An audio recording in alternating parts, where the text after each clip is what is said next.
All right, thank you for joining today's event where we're going to talk about medical review findings and drug testing reviews. My name is Mary Sue Gardner. I'm a registered nurse on the Provider Outreach and Education team, and I'm going to be your facilitator for today's event. And I'm also joined today by Jennifer, who is also a nurse on the Provider Outreach and Education team, who's going to be helping with the chat as well as the Q&A for today's event. Urine drug testing provides timely, objective, and actionable information to clinicians to help them identify the presence or absence of drugs of potential abuse that are in the body or to assist the clinician in making treatment decisions. And today we're going to focus on the medical review findings in our reviews of drug testing. A few housekeeping items before we get started. As I mentioned briefly on the last slide, WPSGHA.com is our website, and we have a training center link at the top of the page. In our training center, you're going to find all things education, such as our training materials, like the slide deck that Jennifer provided the link for you, and any upcoming educational events. And also, you can access encore presentations that you can watch outside of YouTube.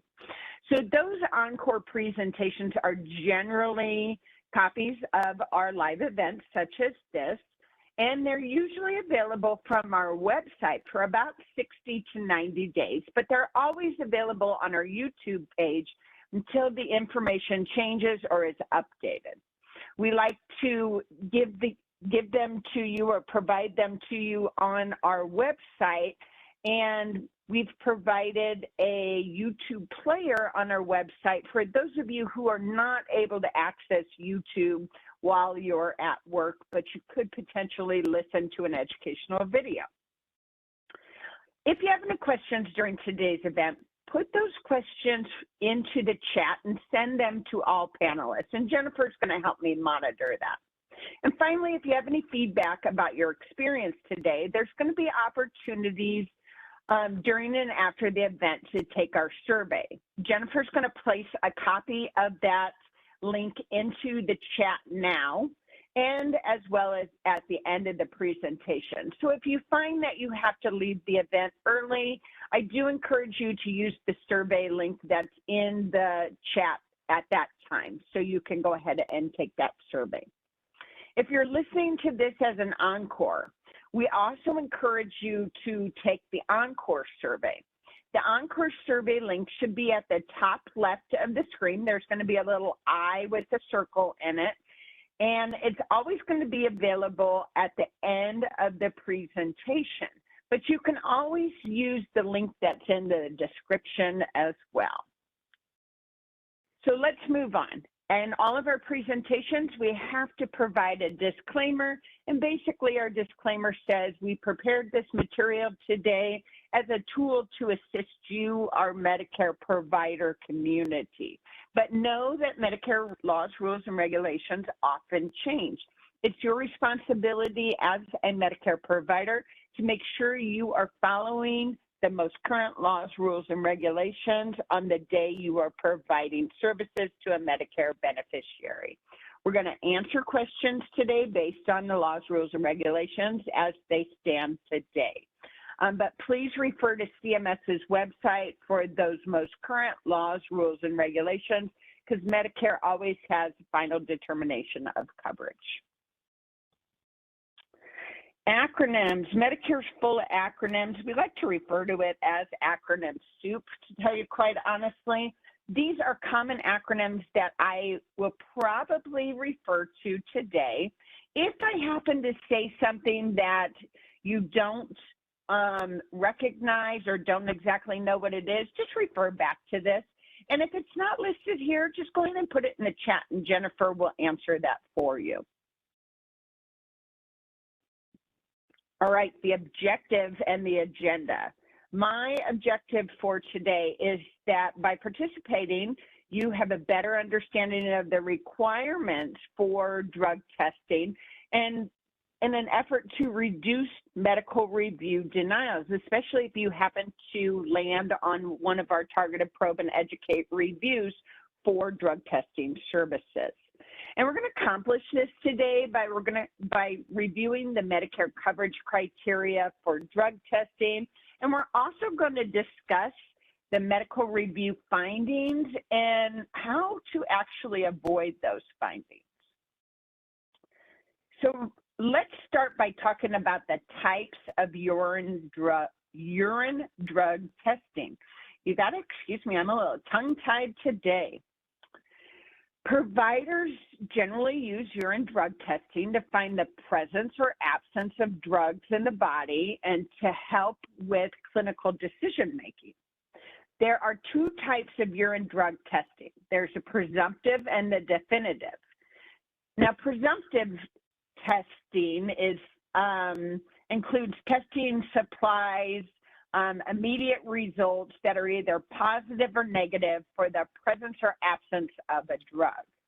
This is generally in your CPT code range of 80306 and 80307 for presumptive drug testing. They fall into that 800 range.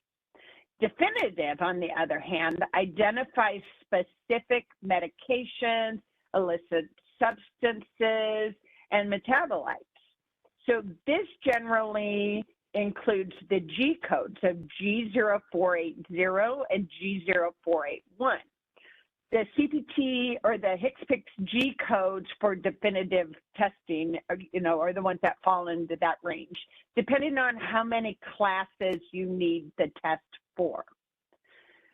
So I'm not covering billing in this webinar today, but we did receive a pre-submitted question as to what types of drugs are billed using specific CPT codes.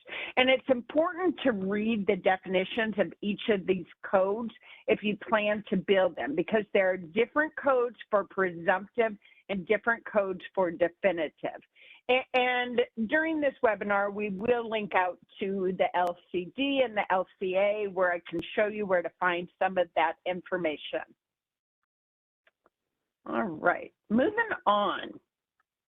Presumptive drug testing is, again, a screening test that indicates whether a drug class or classes of drugs are present. It's usually like a colorimetric test that changes colors to indicate a positive or a negative result. So what does presumptive testing do? It detects the presence or absence of that drug or drug class. It provides a positive or negative result. It doesn't typically indicate the level of the drug. So what happens after a presumptive test? A positive result may indicate the need for a confirmatory test to identify a specific drug or metabolite. A negative result doesn't confirm that the drug is absent, though. Some examples of presumptive drug tests are like the cobalt thiocyanate test, like for cocaine. There is Marquis reagent for narcotics and alkaloids. And those are just a few examples of different types of tests. These are usually, the information on the screen here, these are usually clinically necessary to get quick results for patients in order to assess and treat them better. And the things that are listed here, what if you have a suspected overdose and you just need to know, is the patient on something that'll help you better understand what's your next treatment approach. When patients may have taken multiple drugs and you're not sure which might be present. Monitoring treatment. Patient compliance, that's a big one if, the patient's under some sort of contract on their, drug use or drug program. And any kind of symptoms and history that are unreliable.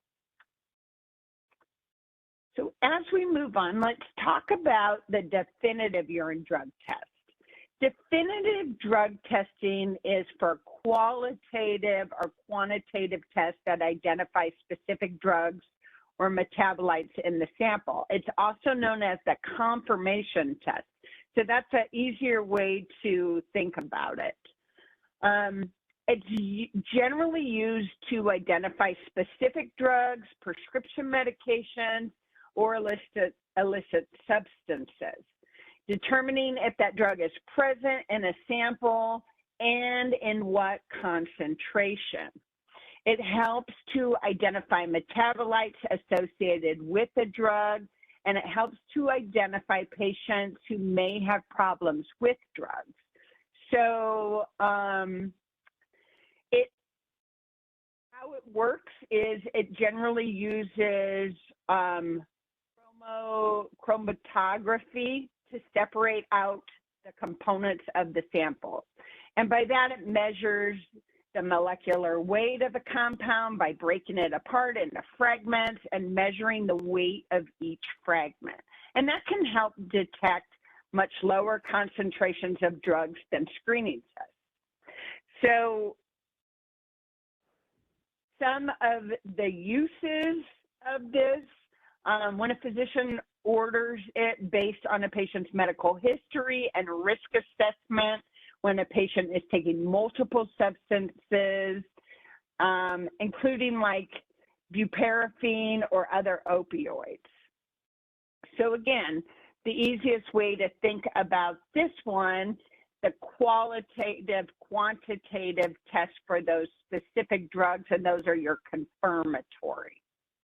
All right, whoops, did I go way far? All right, we're moving in and we're talking about now the actual review of the drug test under WPS. So the scope of the review. The focus is on urine drug testing and the documentation that supports one of the following categories. And those categories are listed here on your screen, and they're also listed in our local coverage determination. So there's the group A, the symptomatic patients, multiple drug ingestion, or unreliable history. A provider should order a presumptive test for stabilization of the patient with a definitive test to follow if it's needed. Sometimes it's not needed. In cases of an emergency room, sometimes you need to know if the drug is present, so you need to know what to treat it with or how to appropriately treat it, and not necessarily need a definitive test to follow up, because by the time you wait for the definitive test, it may be too late for that patient. So in that case, the presumptive may be enough. Then there's also the group B, and that's diagnosis and treatment for substance use disorder. SUD is how I may refer to it as we move on in this webinar. The documentation for drug testing under this group must support the number of tests billed over time and the reason for that drug or drug class, the reason that was ordered. The results may be in the medical record to help the physician or the providers direct the patient care. The frequency of obtaining the urine drug test for the diagnosis of substance abuse or dependence should align with the total abstinence days. So know that that is a requirement in the local coverage determination as well, and something on medical review that we will be looking for. So we need to see documented in your charts the total number of abstinence days. As we continue on, the next is Group C, and that's treatment for patients with chronic opioid or opioid therapy. And so that is also the acronym COT. So if I happen to say COT, in upcoming slides. That's what I'm referring to, chronic opioid therapy. The documentation for drug testing under this group must contain the patient's risk level and be supported by a risk assessment. So after baseline testing, the patient's risk level kind of decides the frequency of testing. For example, and these are listed in the local coverage determination as well, but low risk, moderate risk, or high risk is how it would be broken down into. And again, we'll discuss frequency a little later, but the frequency guidelines, again, are listed in the LCD. So low risk would include 2 presumptive and 2 definitive in a rolling 365 days, so in a rolling calendar year. Moderate risk would be 2 presumptive and 2 definitive in a rolling 180 days. And then a patient in a high-risk category could have 3 presumptive and 3 definitive in a rolling 90 days. And again, we'll look at that a little later as well. As we move on, let's talk about medical necessity and coverage. So medical necessity, physician-directed definitive testing is reasonable and necessary when it's ordered for a particular patient based on historical use and community trends. However, the same physician-defined profile is not reasonable and necessary for every patient in that physician's practice. Therefore, you can't have just general standing orders that cover everyone. And we did get a pre-submitted question on that. Definitive urine drug testing orders need to be individualized based on that patient's history, that patient's risk, and it must be documented in the medical record. So criteria to establish medical necessity for drug testing, again, must be based on patient-specific elements. And those elements are identified during that clinical assessment with the provider. And they're documented by the clinician in the patient's medical record. And at a minimum, they include some of these things that are listed here on the screen. So the H&P, or history and physical, and examination, the presence of laboratory findings, signed and dated orders, or intent to order noted in the medical record. So we could accept an intent to order if an order is missed, if it is evident from all the documentation, from the physician's progress reports, et cetera, that this is what they intended to order. Current treatment plan, we want to know any prescribed medications that that patient is on, and then that you've done the risk assessment and you have put that patient into one of those low risk, high risk, moderate risk categories based on your findings. Frequency of testing beyond the baseline presumptive urine drug test must be based on individual patient needs, and those have to be substantiated by documentation in the patient's medical record.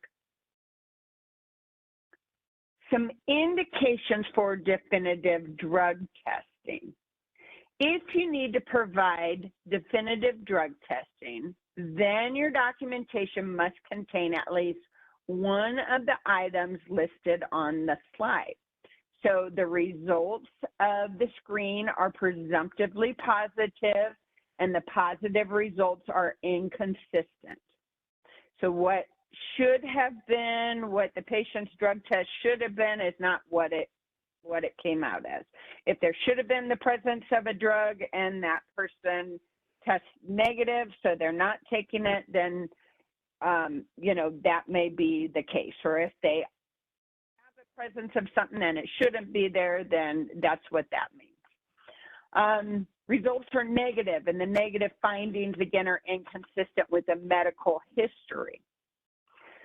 So again, this could be someone that is contracted on maybe opioid use long-term, but there's negative findings. So then again, you have to question, what are they doing with the pills? Tests may also be used when the coverage criteria of the policy are met and there is no presumptive test available, either locally or commercially.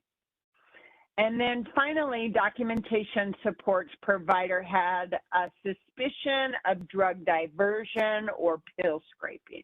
Again, this is how you help support the medical necessity of the services. So documenting the indications to support, the use for the definitive drug testing.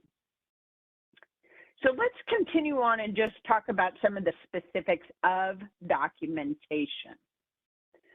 Regardless of the categories that define the reason for the testing, the documentation requirements remain pretty much the same. This documentation helps support the patient category and the reason, as well as any frequency limitations. So things we're going to look for: specific diagnoses that prompted the definitive drug test. The diagnosis is supported in the order, in the history and physical, in the progress notes, and the order is consistent, or that, diagnosis is consistent with what's on the bill to Medicare as well as what's in the documentation. Treating physician order or intent to order a specific drug test, and so what specific drug specimens are being tested for. History and physical are progress notes indicating the medical necessity, any clinical indications for performing the test. Results of any prior presumptive drug screenings or prior definitive drug tests. Results, as we move on. Additional documentation, plan of care with modifications as needed. Patient current medication list,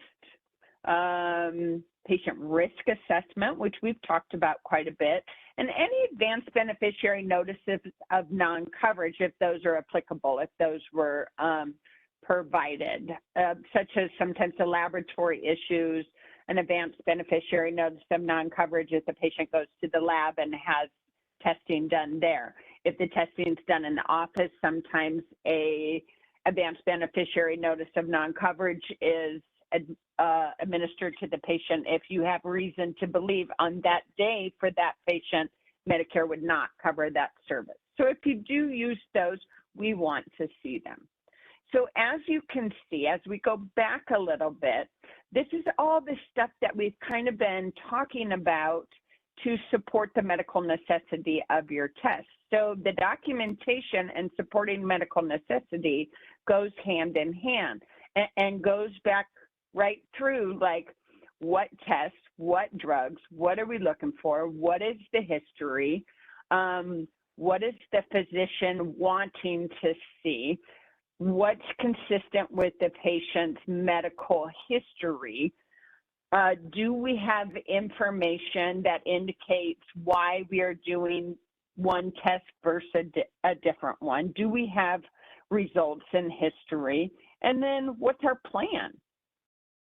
If things aren't as they should be from the drug testing that was provided, what are we doing to modify the patient's overall plan of care? All right. So frequency and baseline testing. I told you we would come back around to this. So frequency with symptomatic patients or multiple drug ingestion and or patients with an unreliable history. A patient who presents in a variety of medical settings with signs or symptoms of substance use toxicity, will generally be treated presumptively to stabilize the patient while awaiting those presumptive, then maybe definitive testing to determine the cause of the presentation. The need for definitive urine drug testing is based upon the presumptive test findings, the responses to medical interventions, and even the treatment plan. So a presumptive urine drug test should be performed as part of the evaluation and management of a patient who presents in an emergency room or urgent care setting with any of the following. Like if there's coma, altered mental status in the absence of any other clinically defined, like toxic syndrome or toxidrome.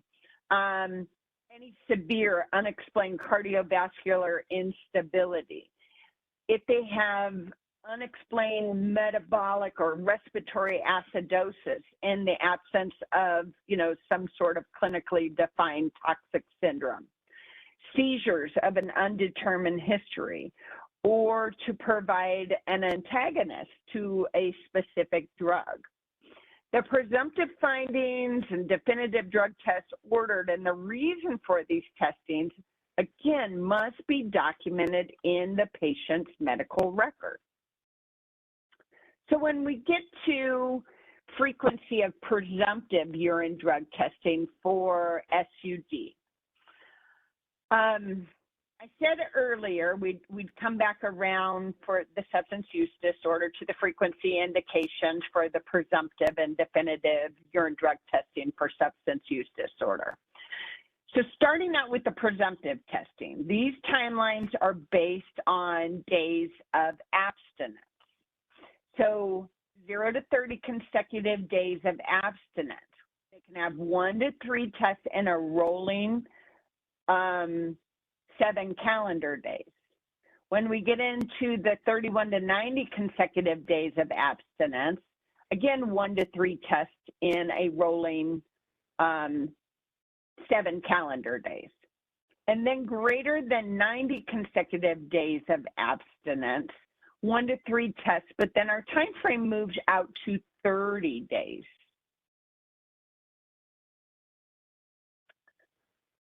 Depending on the patient's specific substance use history, definitive urine drug testing to accurately determine the specific drugs in the patient's system may be necessary. Definitive may be ordered, when accurate and reliable results are needed to integrate treatment decisions and your clinical assessments as well. The number of urine drug tests build over time and rationale for definitive urine drug tests must be documented in the patient's medical records as well. So for patients with 0 to 30 consecutive days of abstinence, definitive urine drug testing is not to exceed 1 definitive urine drug test in a rolling 7 days. More than 1 definitive urine drug test in a rolling 7 days is not reasonable and necessary and is not covered by Medicare. So when we move into the abstinence time frame of 31 to 90 consecutive days, the urine drug testing for definitive is not to exceed 3 definitive urine drug tests in a rolling 30 days. And again, more than 3 is going to be not covered by Medicare because it's not considered medically reasonable and necessary. And then when we move to greater than 90, the definitive is not to exceed 3 in 90 days. All right. Moving on to the chronic opioid therapy, or COT. Let's discuss some baseline testing. Depending on the patient's specific circumstance, the initial presumptive and or definitive chronic opioid therapy patient, the testing may include things like testing for amphetamines or methamphetamines, barbiturates, benzos, cocaine, methadone, and even all the way down to synthetic or as they're referred to in the layman community, designer drugs. So some of the testing frequency in this category for the chronic opioid therapy, and we talked a little bit about the risk factors as well, and making sure you are documenting your patient's risk categories. So low risk group baseline would be prior to the initiation of the chronic opioid therapy. Frequency in this group would include presumptive and definitive, 2 tests in 365 rolling calendar days, and definitive 2 tests in the same time frame. When you move to a moderate risk group, prior to the COT, presumptive and definitive urine drug testing is not to exceed 2 times each in a rolling 180 days. For those prescription medications or non-prescription medications that may pose, risk of safety if they're taken with the prescribed medications and illicit substances based on, really that patient's history and clinical presentation and community usage. And then as we get into the high risk, you can see your presumptive is limited to 3 tests in a rolling 90 calendar days, as well as the same as the definitive. All right, so let's discuss some of the findings that have been coming out of medical review. The first one listed here is testing for substance use disorder, and they're missing the stage of screening or recovery of that treatment. Urine drug testing is medically necessary and a useful component of clinical dependency diagnosis and treatment. And the urine drug testing results influence treatment and level of care decisions. So ordered tests and testing methods, whether that's presumptive and or definitive, must match the state of screening, treatment, or recovery that your patient is in. Testing profiles must be determined by a clinician based on the following medical necessity guidelines and criteria. So that includes your H&P, previous lab testing, stage of treatment or recovery, suspected abuse substances. So substances that may be present, high risk for addictive or synergenic interactions with prescribed medication. Patient's medical record must include an appropriate number of urine drug tests billed over time based on the state of the screening, the state of treatment or recovery, and the rationale for the drug class order. The results, again, must be documented in the medical record and used to direct the care. So in the instance where documentation identifies the need for urine drug testing for suspected like group B patients, example is it's missing the stage of the screening recovery treatment categorized. Without that, the provider identification, them identifying the stage, the reviewer then is really unable to verify that testing has occurred according to the correct frequency. And those stages are considered according to the number of days abstinent reported by the beneficiary and confirmed by the provider. As we move on, the next issue identified in medical review is routine definitive testing. If the testing appears to just be routine definitive testing with no documentation to support the medical necessity of the service, then the service will probably not be considered for coverage. Remember, when requesting definitive tests, these should be individualized to your specific patient, your specific patient's drugs of choice, community availability, risk of use based on their assessment, and their current individualized treatment plan. Moving on to the next issue, missing or vague explanation of clinical indications. So definitive drug testing, really, it may be reasonable and necessary based on the patient's specific indications. Again, that includes historical use, medication response, your clinical assessments, and when accurate results are really necessary to make further clinical decisions. To establish that a test is reasonable and necessary, the clinician's rationale for the definitive urine drug test and the test order really have to be documented in the record. In the absence of that, we don't know. If we get vague explanations, we cannot support, the need for the test upon review. Next issue is blanket orders without supporting documentation. And this is where I've alluded to that if it is not individualized to your specific patient and their specific needs, and it appears to be blanketed, everyone gets the same thing, it may not be supported for coverage. Remember on the medical necessity slide when I said physician-directed definitive testing is reasonable and necessary when it's ordered for a particular patient based on their historical use and community trends.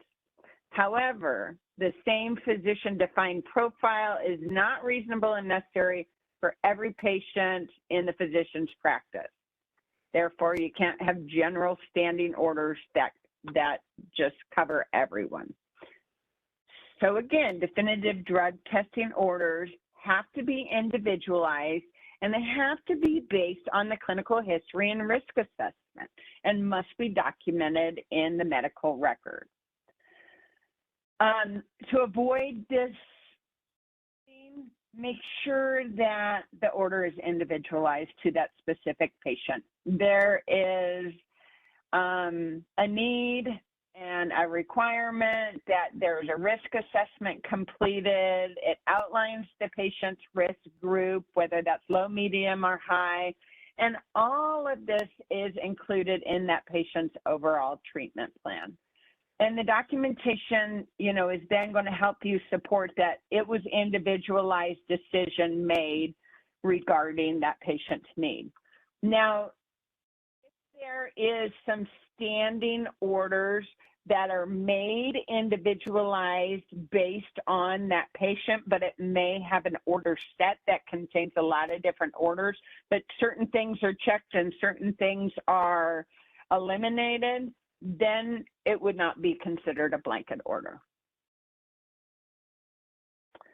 Okay, and another issue, blood and urine testing done simultaneously. And Medicare is just not going to cover the same tests on two different samples for the same patient. And it just kind of comes down to that. It's just a no-no. We're not going to allow for that. All right, and then on this screen are some resources that may help you get to additional information that you need. I said we'd go out and look at the LCD, but I do see that we are getting close to our time frame. So I do encourage you as providers to utilize this link and to go out to our local coverage determination and our local coverage article and make sure you are reviewing those periodically to ensure that you are still in alignment with Medicare coverage criteria and the criteria that we have put out for you. So to recap real quick, we went through a lot of information today. And by listening to this, now I believe you have a better understanding of those requirements, where to find those requirements for your drug testing in an effort to help reduce denials if you happen to be chosen for medical review. And we accomplish that today by going through that coverage criteria as well as documentation, medical review findings, and a little bit of information on how to avoid those.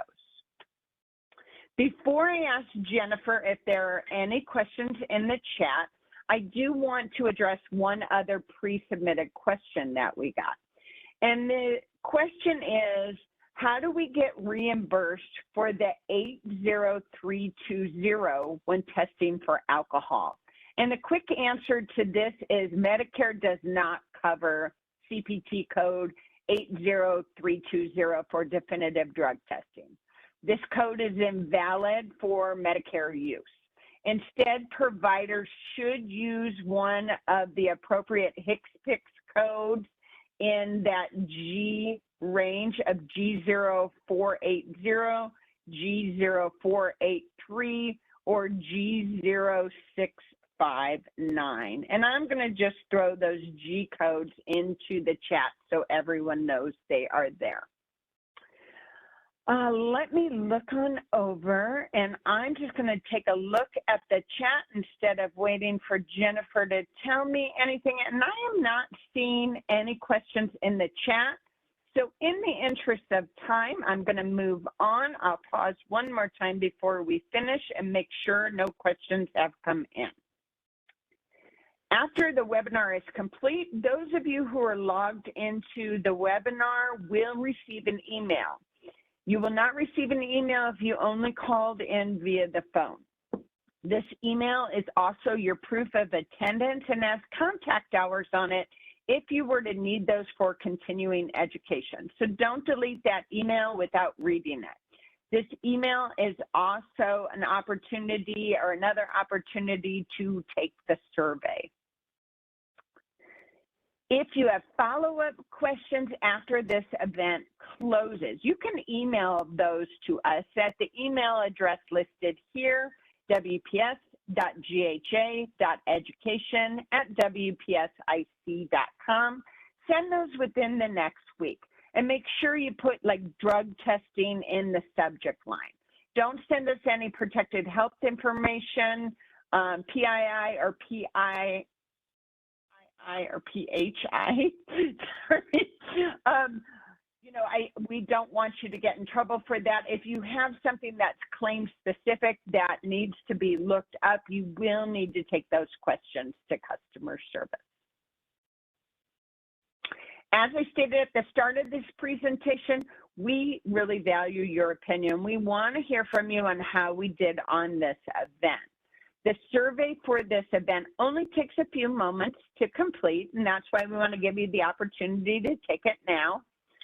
It's also your opportunity to tell us what additional education you want in the future. So if there is additional things regarding drug testing or things that your clinical office, like the practice, may need, use this as an opportunity to tell us those needs so we can bring that information to you in the future. All right, one more look. I am not seeing anything new. So on behalf of Jennifer and myself, as well as our medical review department, we want to thank you for your participation in today's event. This concludes our webinar, and you may now disconnect.